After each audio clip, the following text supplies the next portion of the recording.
And we are live. Cool. Hey guys.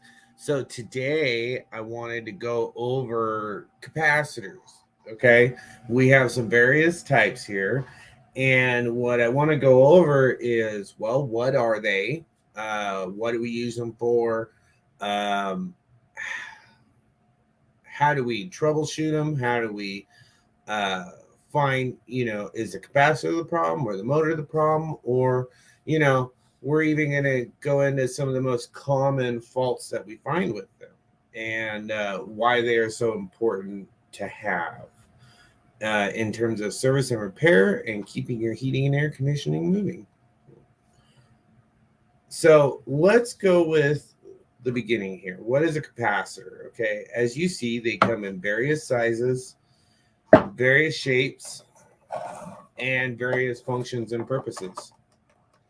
So let's start with what I would call these. Okay, these are basic uh, run capacitors. Okay, when we find that we have three terminal ends, we typically call those dual run capacitors, and that's because they power or run two motors off of one common input. Whereas, like this is just a standard run capacitor. Okay, and then we also have manufacturer specific type capacitors that are built a little different. And their functions are a little different than these guys. However, they still provide the same function, starting the motor. So why do motors need capacitors? Well, if we are in single phase power, then we still have three windings of a motor. Okay, you have your line, your run, and your common.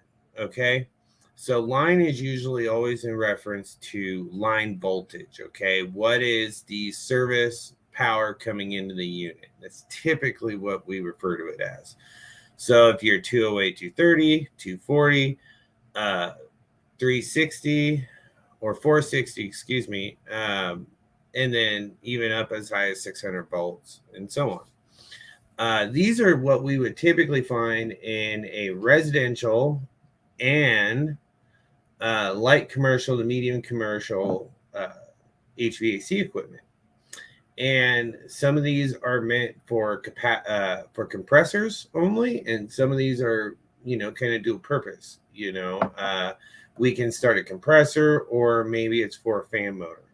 Like this little guy, this is only a 5 microfarad capacitor. Let's see if we can get that to kind of show up there. And it's by this, I'm terrible at this, designator right there, which if I can get this to kind of show up, it says 5 UF. Okay. The U and the F is in relation to its measurement. Okay, the F is farad, and then the U typically is going to be in reference to like a microfarad, because farad is just a measurement of electricity. It's a form of electricity. Typically, it's in the inductive power of that piece of it's a reference to the inductive power capability of that capacitor. Okay, and what it does is that it takes line voltage. Okay, usually it's either going to be 120 or 208, 230, and it's usually one line of a 208, 230 setup, which is 120 volts.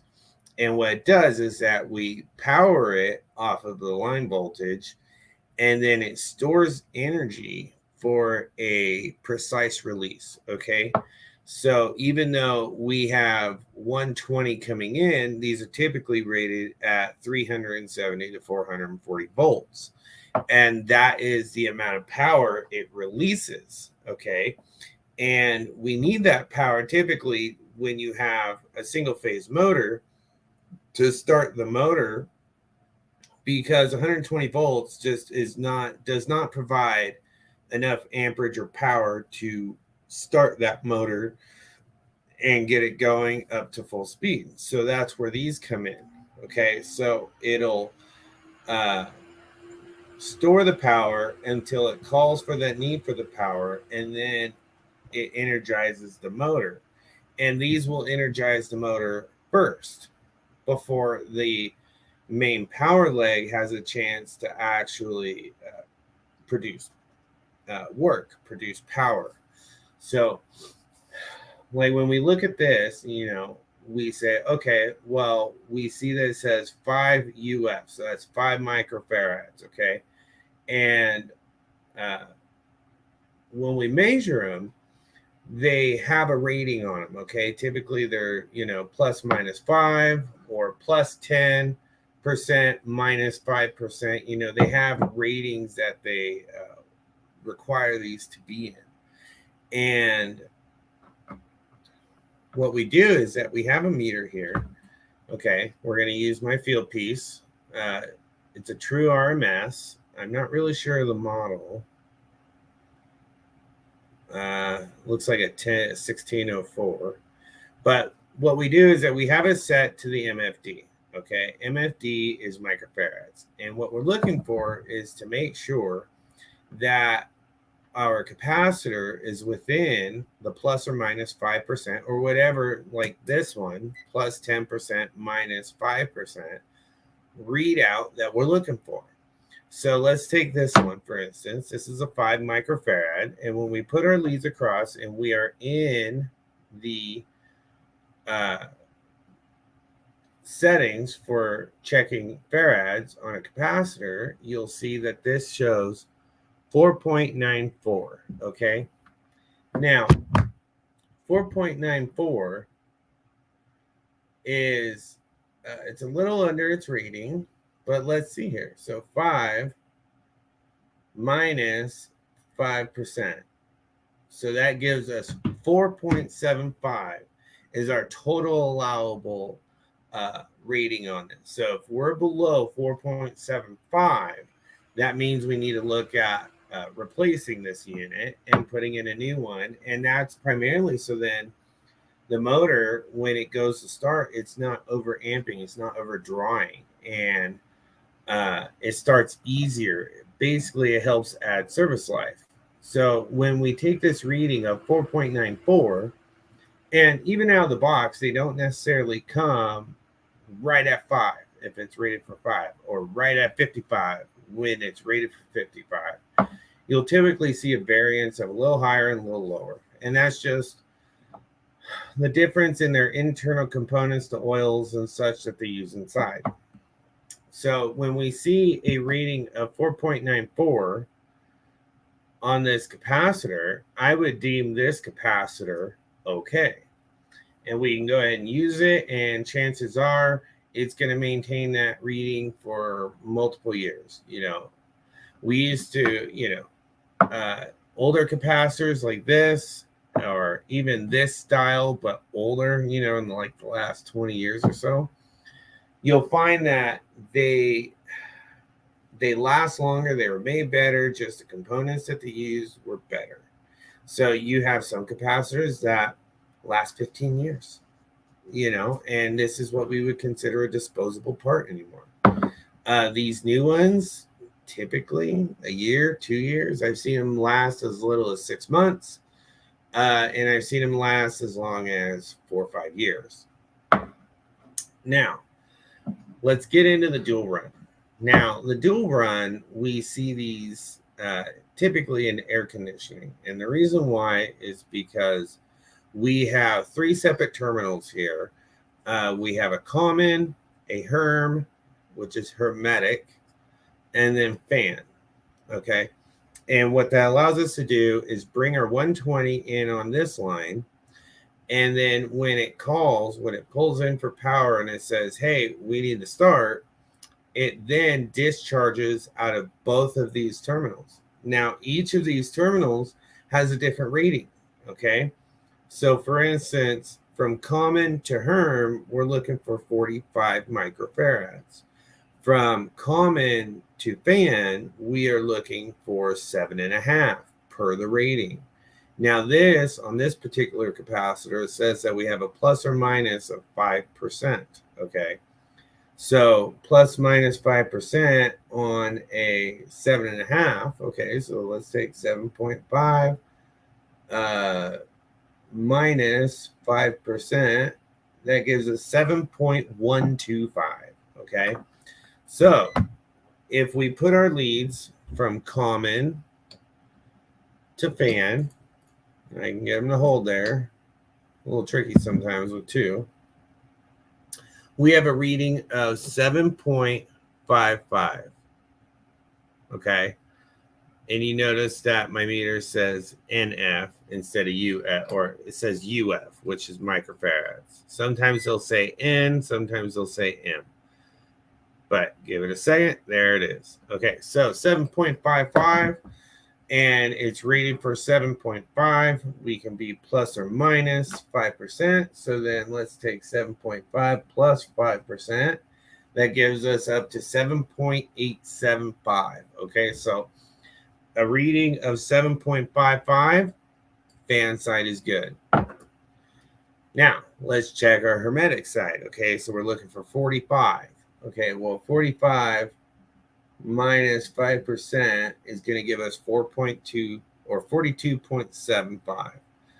And then if we add the 5%, because sometimes it can be over, we're looking for 47.25. Okay, so basically a quarter of a microfarad. So when I put my leads on, I show I am at 44.6, as you can see.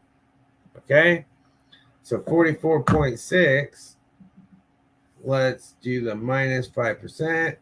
We're looking at 42.75 is our max loss. Okay, so at 44.7 or 44.6, because it's bouncing, I would say we are good. We can use this. And I'd be more than comfortable putting this into a unit for repair. Even though it looks a little dingy, it's just been riding in the truck. But the fact is that the readings are coming out well within what they're rated for.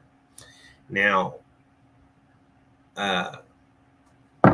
when it comes to dual runs, typically what we'll find is that one side, either the fan side or the hermetic side, will drop out at any given time. Common service call. Okay, it's the middle of summer, and customer calls and says, "Hey, my unit's not cooling anymore."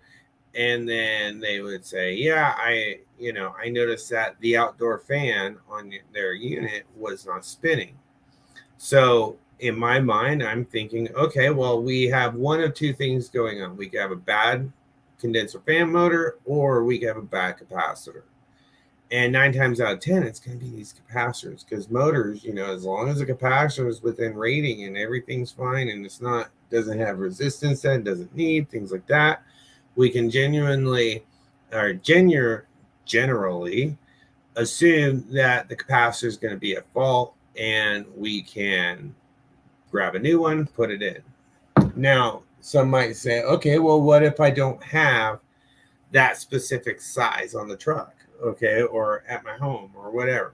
So, for instance, 7.5, what we can do is, if we don't have the right rated capacitor for replacement, then what I can do is that I can take potentially some smaller ones, okay, and we can link them in series, okay, and then still have the discharge out. So then, for instance, if I took a 5 or let's say a 3 and a 4, okay, we won't be able to really match the 7.5, okay.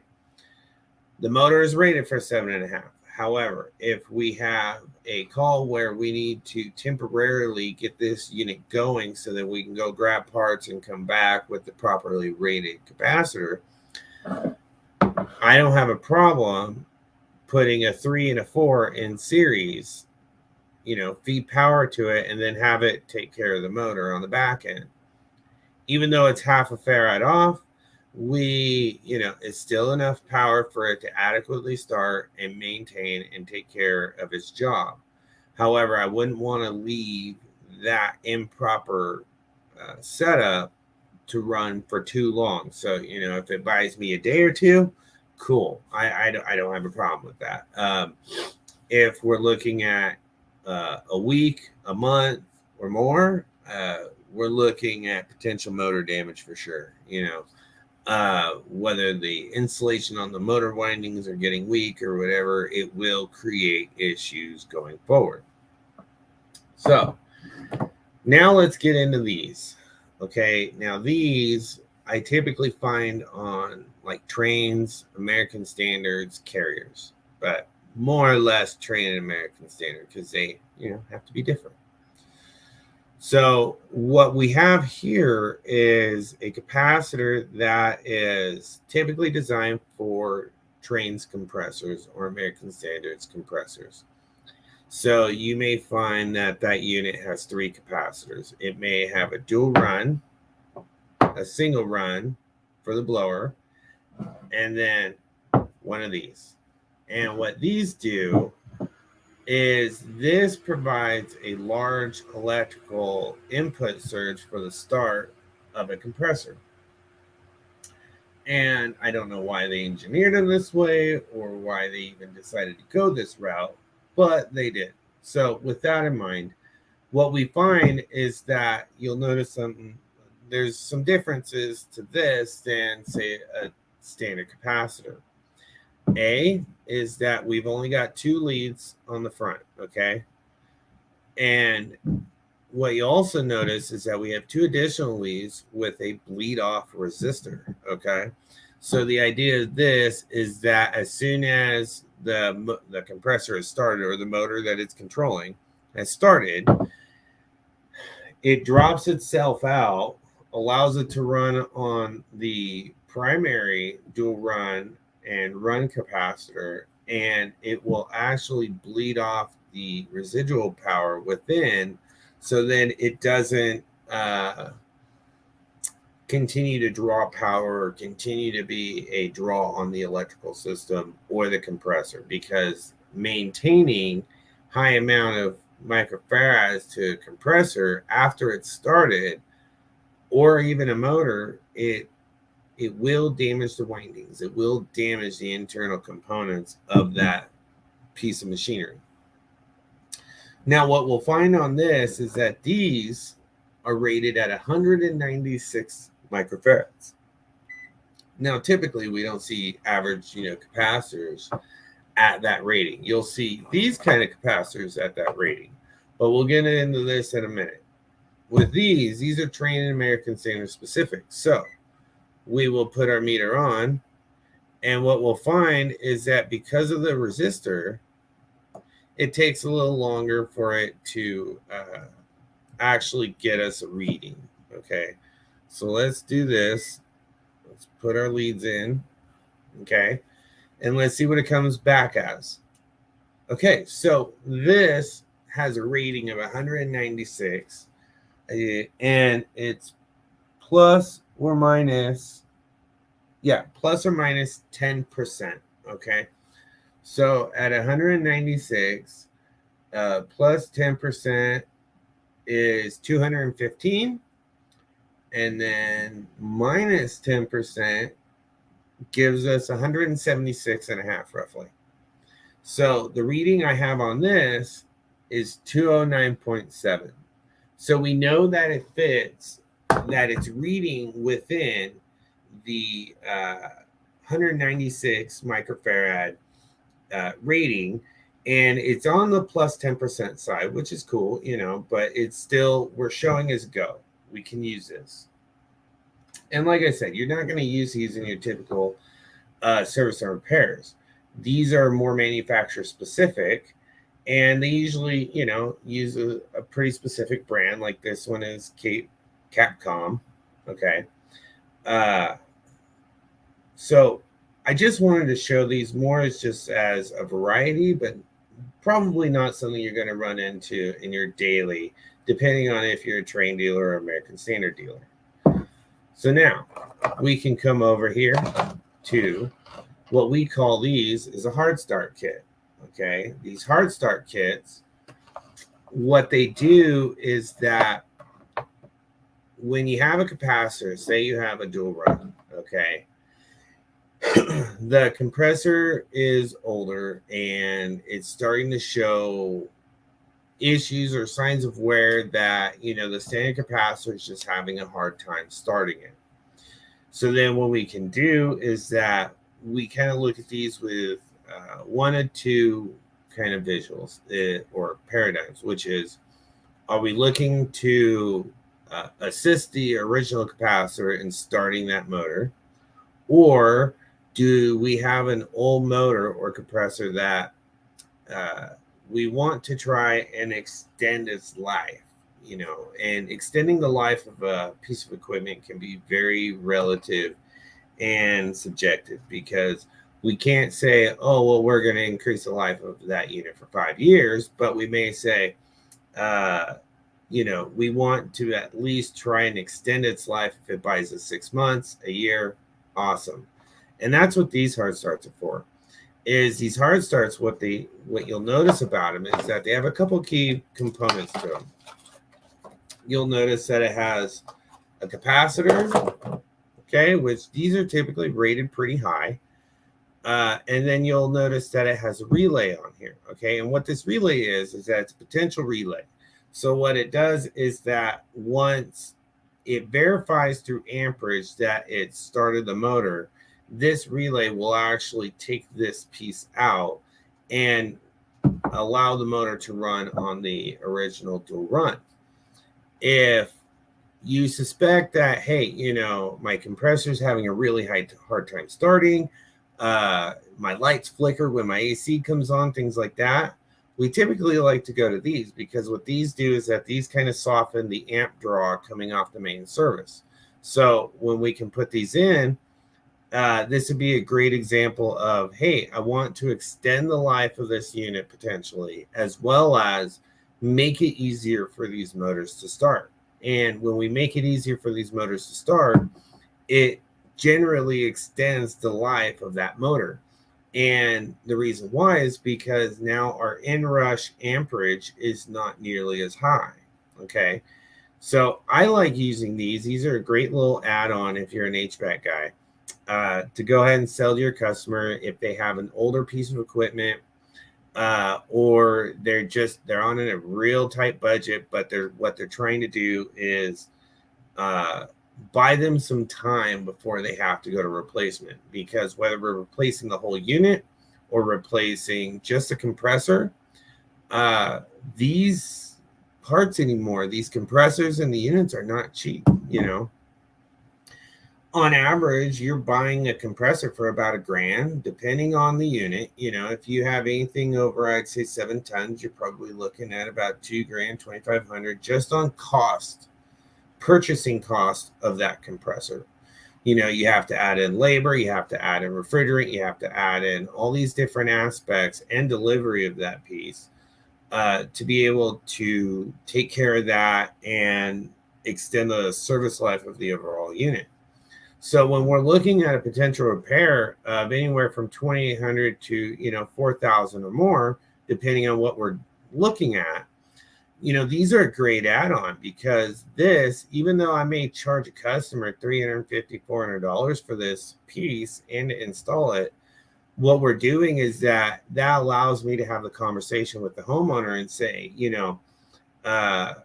Homeowner or Mrs. Homeowner, your equipment is on its way out. I have a great way of potentially adding a little life to it, but most likely you're going to need to budget to either replace the whole piece of equipment or replace that part in 6 months, a year, whatever it is. And so I really like these because it gives my customer not an out, but also not a guaranteed you have to replace that piece now, unless that compressor is just totally shot. If the compressor's shot and it's not starting up, and whether I put this on, replace the capacitor, it still doesn't want to start up and engage, then that's a whole other story. We're just going to have to go ahead and move forward with the compressor replacement and or equipment change out. So I really think a lot more guys need to start adding these to their trucks, just because when we're looking at an older house, a lot of older homes, they just don't have the service capability, power capability that the newer homes do. Newer homes, they come with 200 amp service. Okay, well, that's not a big deal. But a lot of older homes, they run typically 100 amp, 150 amp service, and most of their breaker panels are maxed out.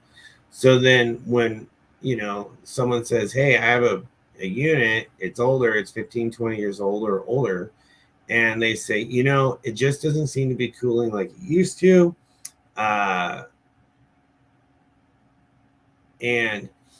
maybe they mention lights flicker, things like that. This just allows us to, put in an added benefit and really try and help our customer out. Because ultimately, yes, we're in the game of money, but at the same time, we need to also be in the game of taking care of our customers, because ultimately our customers is what keeps our doors open. So that goes over pretty much the basics of what these different types of capacitors are. And with these capacitors, I don't recommend homeowners just go and change them on their own. I do recommend that they have a qualified service professional go ahead and take care of that. Primarily because you could burn down your home if you don't install it right, or you could hurt yourself, shock yourself, whatever it is. I mean, I've had a few times myself where I like to change these live most of the time, because it really doesn't take much for me to go ahead and do it. So I may not shut power off. Well, while you're playing with common or fan or Herm here, you touch a wire to the metal body, well, it's going to arc and you may blow a fuse, you may trip a breaker. I mean, it's still live power and you're still 120 volts or more. So I recommend that if you guys have any issues or you suspect maybe a capacitor is going out or whatever, go ahead and give your service guy a call. Chances are he has it on the truck, and if he doesn't, he's just a short drive away to go getting it. Now let's go over what these repairs look like. Okay, so like I was mentioning, you may get a call as a service tech, and the homeowner states, hey, my AC was running, or say it was a blower motor, okay, like on a furnace. Is they may say, hey, my unit was running great, it stopped running, and now, I don't know what's going on. Can you please come out?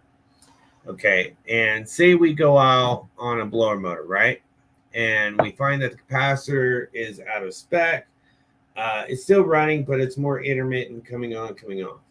What can a homeowner expect as a repair rate, or what it would take for a technician to find this?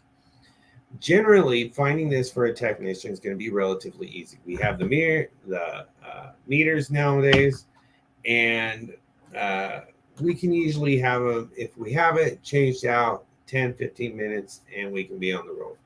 So what would a homeowner or a building owner expect for cost on this? Say they got a bill and it said, the tech said, replace run capacitor, all ops okay. Okay.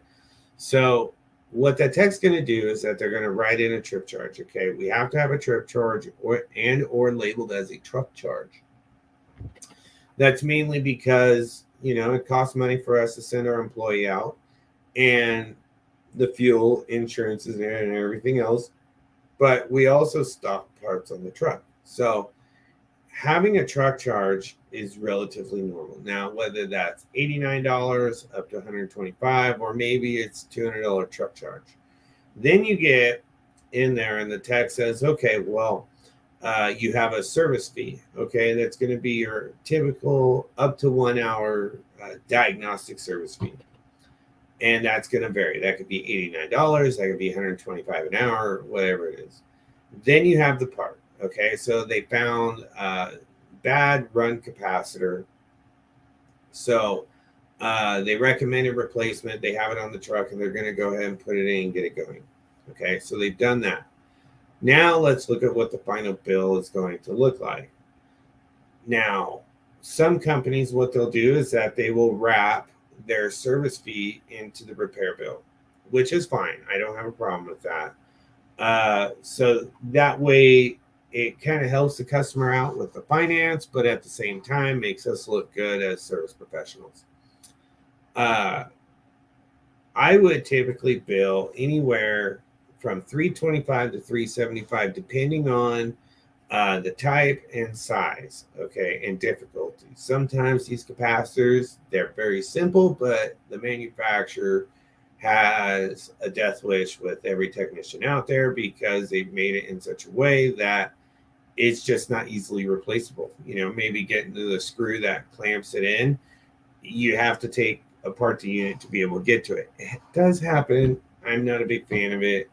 However, that's why we as techs, we develop tips and tricks to be able to take care of these minor repairs quicker. So if you're looking at a bill for 325, let's say four set up to 425, 450 on the really high end. Okay. I don't find that to be completely unreasonable.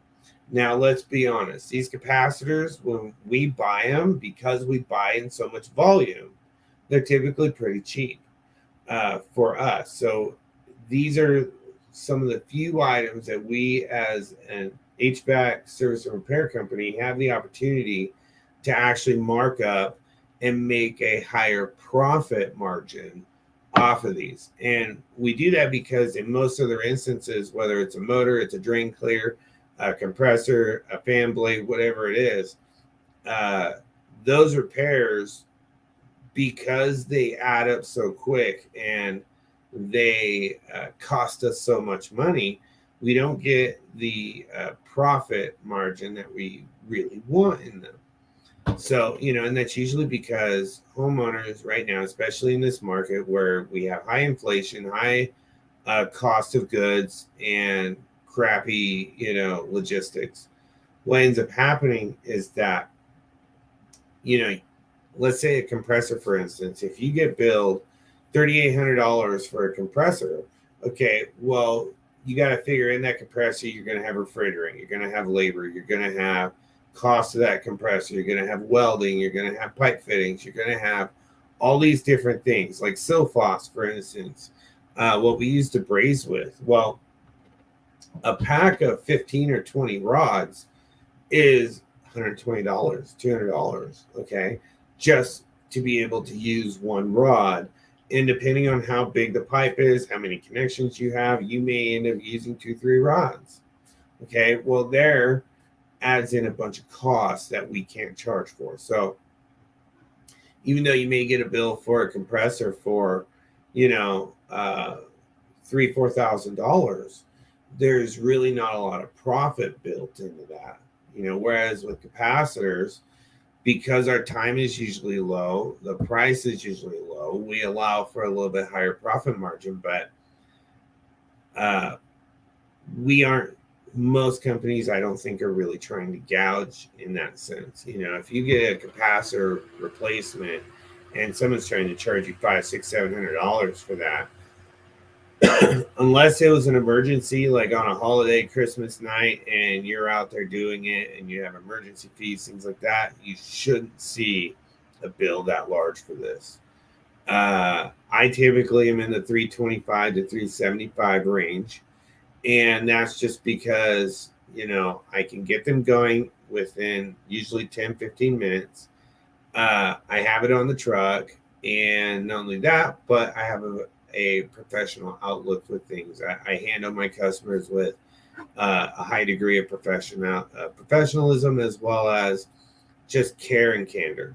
So if you're a homeowner and you're looking at this and you're saying, well, I just Googled it, it's $35 on Amazon. Well, you're going to dissuade a lot of technicians from wanting to help you because this is our bread and butter. This is why we have a career that we do, is because our job is to take care of the problem, fix it, and get you on your day without worrying about what it's going to take to replace it. Now, if you're going to be the kind of homeowner that comes in and says, oh, well, I can find that part for $35. Can you just charge me the $35 in an hour of labor? Or, the 15 minutes of labor? Yeah, no one's going to do that for you. And the reason why is because we went to school, we have an education in this, and a lot of us have been electrocuted more times than we can count. And that's exactly what's going to happen to you if you go as a homeowner and try to replace it. You also may burn your house down. You also may burn your equipment out, all to save a couple bucks, and that's cool. Some homeowners are just cheap like that, and I don't understand it. However, it is what it is.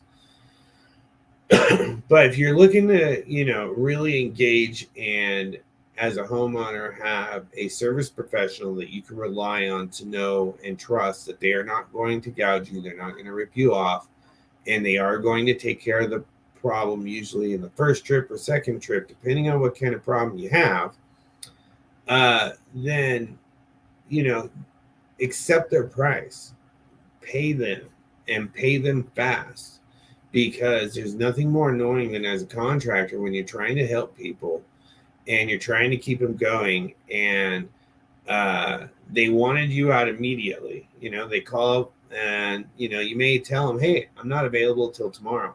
And they gripe and they complain and they ride you. Well, now that company that you called really doesn't want to help you because we're already swamped. I might be sitting in the office on a Monday today. That doesn't mean that I have nothing to do. I'm always taking calls. I'm answering emails. I've got guys in the field that I got to take care of. I've got all these different aspects. So if I say, hey, I can get out to you in about an hour, appreciate that. Go with it. Allow that person to come on over, take care of it, and don't inconvenience him when he may have 10, 15 calls to still get to. I've had that 100 times. I'm trying to go through my list of calls and say, hey, right around the corner, I can be there. And if it's this thing of, well, I have a doctor's appointment this time, this and this time. So then I work around you and I say, okay, well, I understand that, but my next availability is in 3 days. And they, as a homeowner, if you can't accommodate when you call for that service, then chances are you're going to get put on the back burner because there are other folks that want to take that spot now and have no problem paying the fee up front. So I think this was a good little overview on what capacitors are, what they do. The only thing we really didn't get into on them was construction of the capacitor, what's inside, how does it really work, things like that. I just wanted to give kind of a basic overview of this and kind of give some insight for homeowners as to what to expect when their service professional is offering products like this or like these to make their repair. For techs, if you're a beginning technician, you're just learning, then take the time and play with these. Use your meter, use your knowledge, and use your books, and be able to understand the function of these pieces and why they're so valuable and how you can make money off of them. With that being said, Technical Tom is done for the day. And if you guys have any questions, comments, or you guys want more information on some of these products, go ahead and reach out. You can leave a chat, a comment. Please like and subscribe. I am, a low budget guy in this, trying to figure my way out. And, it's been an adventure, so to speak. And with that, I hope you guys do well, make lots of money. And homeowners, please have another look when it comes to service providers and have a different look at how you evaluate your service provider. Because the big box company, 9 times out of 10, yeah, they'll be able to take care of you, but you're going to take it in the shorts. And with that, you guys have a great day. I'm going to go out into the rain and enjoy myself. Take care, guys. Bye.